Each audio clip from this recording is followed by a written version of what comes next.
El deseado de todas las gentes. Capítulo 23. El reino de Dios está cerca. Jesús vino a Galilea predicando el evangelio del reino de Dios y diciendo: El tiempo es cumplido y el reino de Dios está cerca.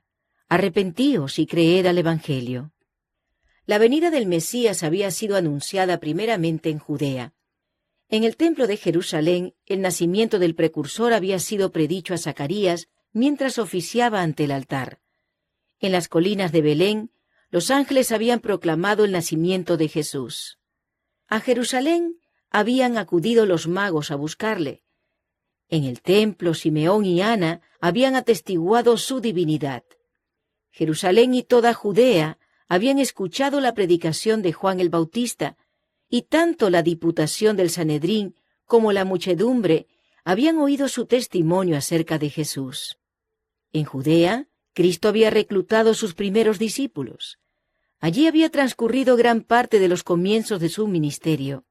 La manifestación de su divinidad en la purificación del templo, sus milagros de sanidad y las lecciones de divina verdad que procedían de sus labios, todo proclamaba lo que después de la curación del paralítico en Betesda había declarado ante el Sanedrín: su filiación con el Eterno. Si los dirigentes de Israel hubiesen recibido a Cristo, los habría honrado como mensajeros suyos para llevar el Evangelio al mundo. A ellos fue dada primeramente la oportunidad de ser heraldos del reino y de la gracia de Dios. Pero Israel no conoció el tiempo de su visitación. Los celos y la desconfianza de los dirigentes judíos maduraron en abierto odio, y el corazón de la gente se apartó de Jesús. El Sanedrín había rechazado el mensaje de Cristo y procuraba su muerte. Por tanto, Jesús se apartó de Jerusalén, de los sacerdotes, del templo, de los dirigentes religiosos, de la gente que había sido instruida en la ley, y se dirigió a otra clase para proclamar su mensaje y congregar a aquellos que debían anunciar el Evangelio a todas las naciones. Así como la luz y la vida de los hombres fue rechazada por las autoridades eclesiásticas en los días de Cristo, ha sido rechazada en toda generación sucesiva. Vez tras vez se ha repetido la historia del retiro de Cristo de Judea. Cuando los reformadores predicaban la palabra de Dios, no pensaban separarse de la iglesia establecida, pero los dirigentes religiosos no quisieron tolerar la luz, y los que la llevaban se vieron obligados a buscar otra clase que anhelaba conocer la verdad. En nuestros días, pocos de los que profesan seguir a los reformadores están movidos por su espíritu. Pocos escuchan la voz de Dios y están listos para aceptar la verdad en cualquier forma que se les presente. Con frecuencia los que siguen los pasos de los reformadores están obligados a apartarse de las iglesias que aman para proclamar la clara enseñanza de la palabra de Dios. Y muchas veces los que buscan la luz se ven obligados por la misma enseñanza a abandonar la iglesia de sus padres para poder obedecer.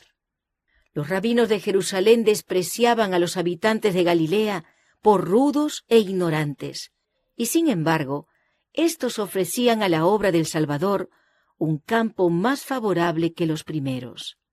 Eran más fervientes y sinceros, menos dominados por el fanatismo. Su mente estaba mejor dispuesta para recibir la verdad. Al ir a Galilea, Jesús no buscaba retiro o aislamiento. La providencia estaba habitada en ese tiempo por una población numerosa, con mayor mezcla de personas de diversas nacionalidades que la de Judea. Mientras Jesús viajaba por Galilea, enseñando y sanando, acudían a él multitudes de las ciudades y los pueblos. Muchos venían aún de Judea y de las provincias adyacentes. Con frecuencia se veía obligado a ocultarse de la gente. El entusiasmo era tan grande que le era necesario tomar precauciones, no fuese que las autoridades romanas se alarmasen por temor a una insurrección. Nunca antes había vivido el mundo momentos tales. El cielo había descendido a los hombres. Almas hambrientas y sedientas que habían aguardado durante mucho tiempo la redención de Israel, se regocijaban ahora en la gracia de un Salvador misericordioso. La nota predominante de la predicación de Cristo era: el tiempo es cumplido y el reino de Dios está cerca. Arrepentíos y creed al Evangelio. Así el mensaje evangélico, tal como lo daba el Salvador mismo, se basaba en las profecías.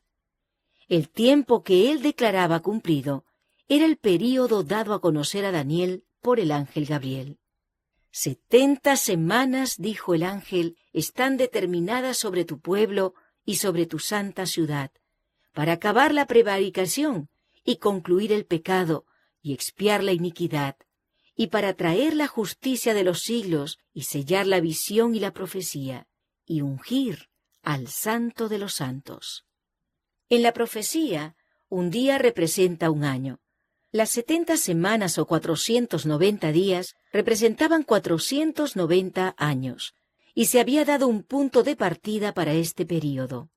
Sepas, pues, y entiendas que desde la salida de la palabra para restaurar y edificar a Jerusalén hasta el Mesías príncipe, habrá 7 semanas y 62 semanas. 69 semanas, es decir, 483 años.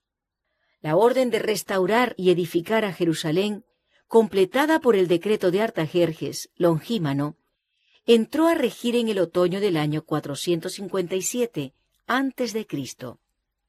Desde ese tiempo, 483 años llegan hasta el otoño del año 27 de Jesucristo. Según la profecía, este período había de llegar hasta el Mesías, el ungido. En el año 27 de nuestra era, Jesús, en ocasión de su bautismo, recibió la unción del Espíritu Santo y poco después empezó su ministerio. Entonces fue proclamado el mensaje: el tiempo es cumplido.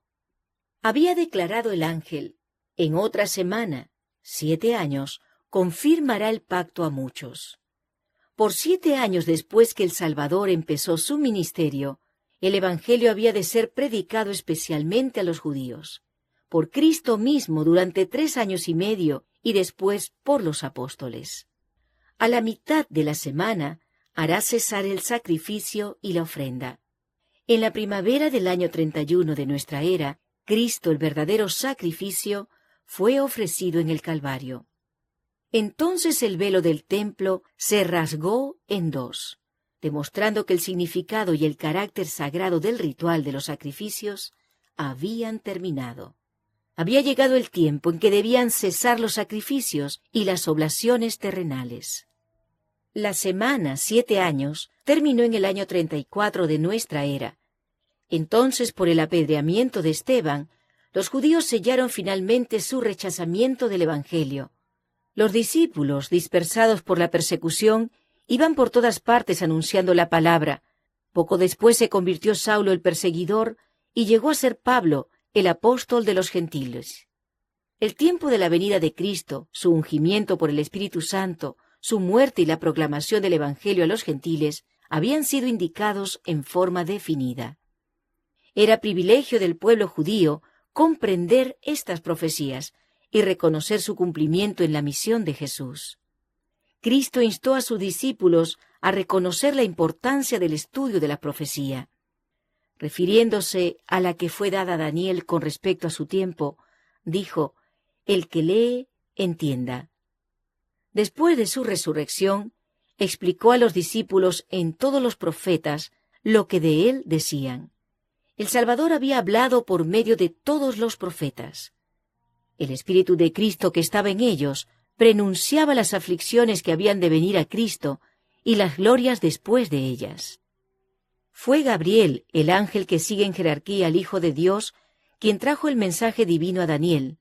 Fue Gabriel, su ángel, a quien envió Cristo para revelar el futuro al amado Juan, y se pronuncia una bendición sobre aquellos que leen y oyen las palabras de la profecía, y guardan las cosas en ella escritas.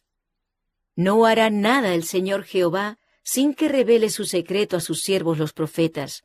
Aunque las cosas secretas pertenecen a Jehová nuestro Dios, las reveladas son para nosotros y para nuestros hijos por siempre.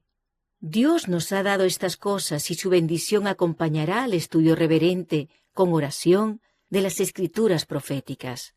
Así como el mensaje del primer advenimiento de Cristo anunciaba el reino de su gracia, el mensaje de su segundo advenimiento anuncia el reino de su gloria.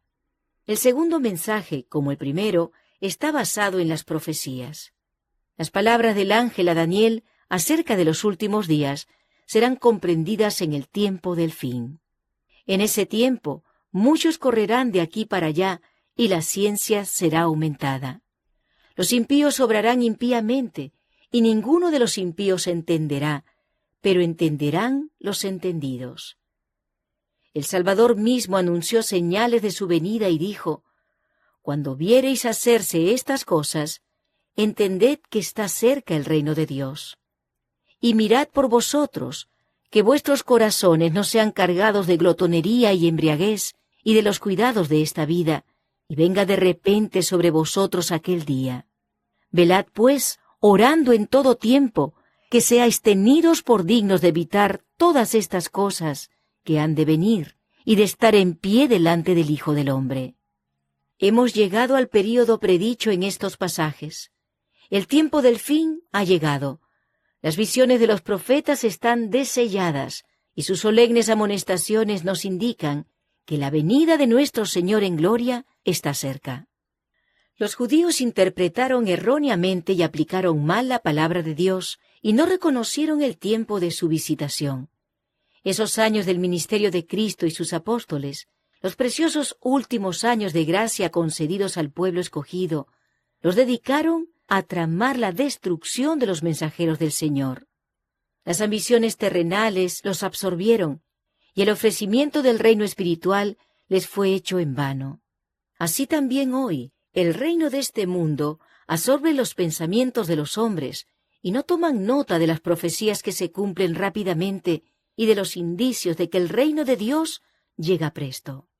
Mas vosotros, hermanos, no estáis en tinieblas para que aquel día os sobrecoja como ladrón, porque todos vosotros sois hijos de luz e hijos del día, no somos de la noche ni de las tinieblas. Aunque no sabemos la hora en que ha de volver nuestro Señor, podemos saber que está cerca. Por tanto, no durmamos como los demás, antes velemos y seamos sobrios.